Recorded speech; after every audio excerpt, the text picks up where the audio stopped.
इंसान की तख्लीक से बहुत पहले एक ऐसी जंग शुरू हो चुकी थी जिसे ना जमीन देख सकती थी ना आसमान रोक सकता था।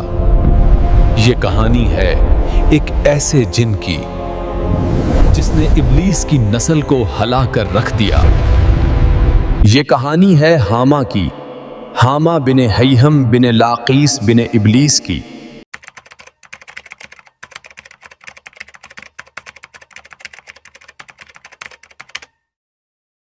इस दास्तान का आगाज उस जमाने से होता है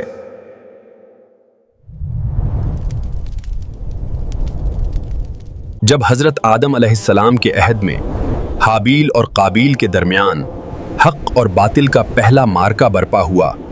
मैं जब तक बदी की कुव्वतों को नाकाबिले तसख्खुर नहीं बना देता और अपनी औलाद को आदम की नस्ल पर मुसल्लत नहीं कर देता, उस वक्त तक तुम सब जिन्नात से दूर रहोगे।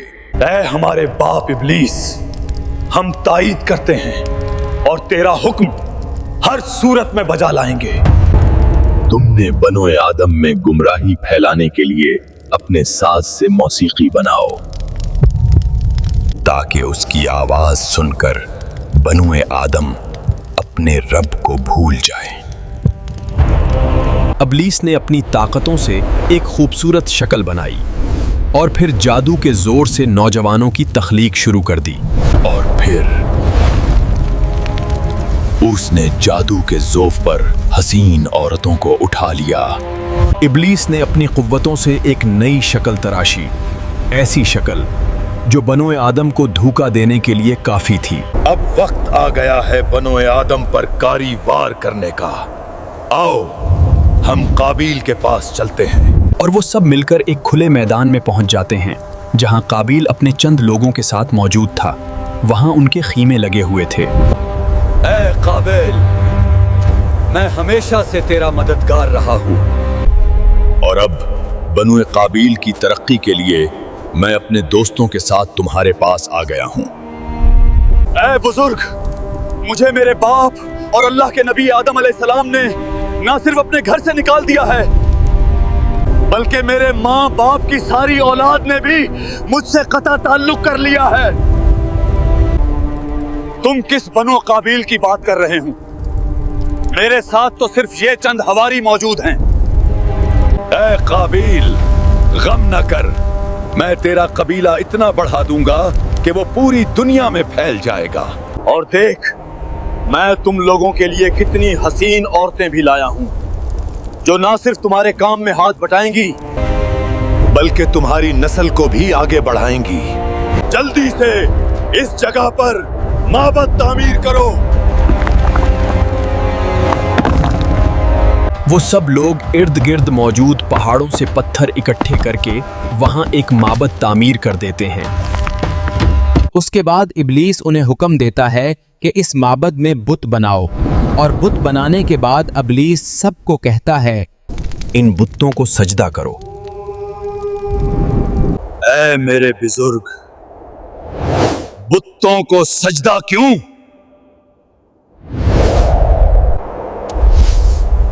ऐ काबील, तुम अपने भाई हाबील को कत्ल करने के बाद की बारगाह से मेरी तरह मरदूद हो चुके हो, इसलिए अब तुम्हें मेरे बताए हुए रास्ते पर चलना पड़ेगा।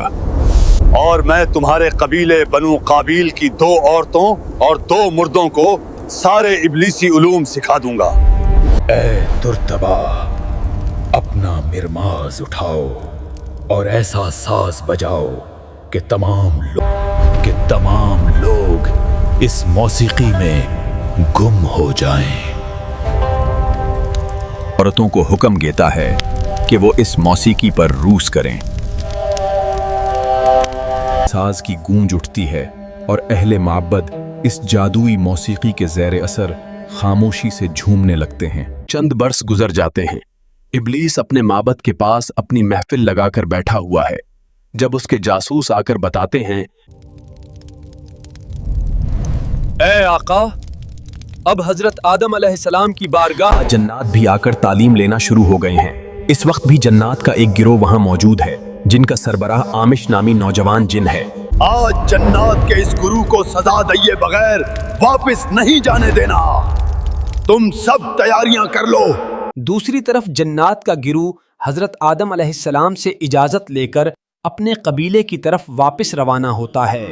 اے آمش، مجھے لگ رہا ہے کہ کچھ ابلیسی مخلوق ہمارا پیچھا کر رہی ہے. آمش رکتا ہے اور کہتا ہے مجھے ان کے ارادے ٹھیک نہیں لگتے. مجھے پہلے بھی خبر ملی ہے کہ ابلیس کے گماشتوں نے یہاں معبد بنا کر بتوں کی پوجا شروع کی ہوئی ہے. اب ابلیس سے براہ راست جنگ ہوگی.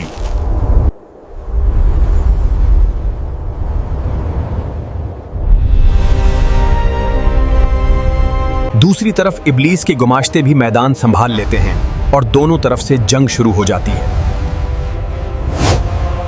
اسی دوران آمش اپنے ساتھیوں سے کہتا ہے ابلیس کے ان چیلوں کو گھیر کر پہاڑوں سے اتار کر میدانوں میں لے جاؤ، وہاں ہم ان پر بھاری پڑیں گے. میدانوں میں پہنچتے ہی آمش کی نظر جن کے ایک بچے پر پڑتی ہے جس کی شکل پر پھٹکار برس رہی ہوتی ہے اور دیکھنے پر پتہ چل رہا ہوتا ہے کہ وہ بچہ ابلیس کے خاندان سے ہے.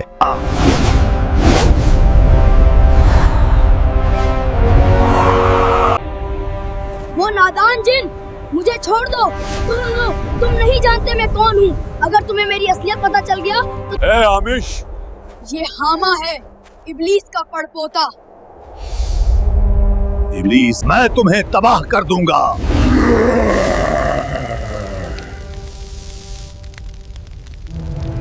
ابلیس اپنے پورے گروہ کے ساتھ کھڑا سب دیکھ رہا تھا، لیکن وہ آگے بڑھنے کی ہمت نہیں کر رہا تھا. خدا کے ملعون، دیکھ، میں نے تیرے پرپوٹے کو پکڑ لیا ہے اور اب یمیم اسے تیری تباہی اور بربادی کا نشان بنا دوں گا. اگر تجھ میں ہمت ہے تو آ کر اسے چھڑوا لے. اے آمش، تو اچھی طرح جان لے کہ میری طاقت ابھی کم نہیں ہوئی. خدا نے مجھے میری بدگمانی پوری کرنے کی مہلت دی ہے اور قیامت تک زندہ رکھنے کا وعدہ کیا ہے.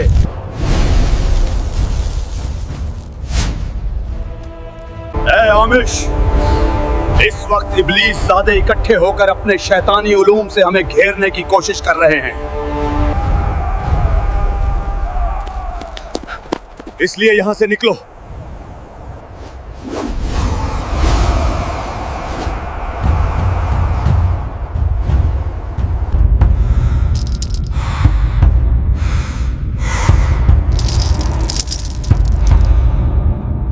آمش نے حاما کو کوہ ابو قیس کے ایک غار میں قید کر رکھا تھا جہاں جنات کا قبیلہ بنو مارج آباد تھا.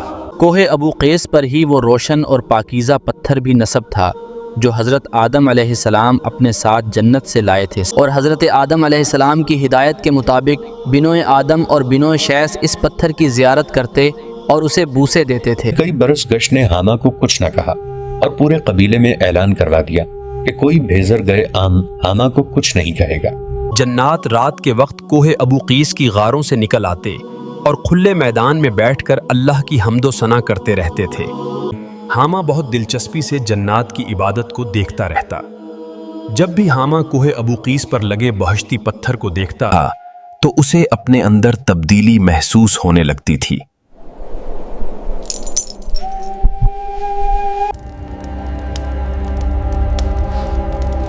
جب کئی روز تک آمش حاما کو دیکھنے نہ آیا دیا ہے تو اس نے وہاں موجود پہرے داروں سے آمش کے بارے میں پوچھا تو پہرے دار نے بتایا کہ آمش اپنے ساتھیوں کے ساتھ حضرت آدم علیہ السلام کی بارگاہ میں حاضری دینے گیا ہوا ہے.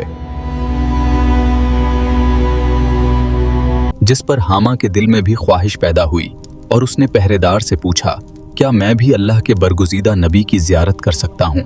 اس پر پہریدار نے کہا اگر حاما تم شیطان کی اولاد اور خود مجسم شیطان ہو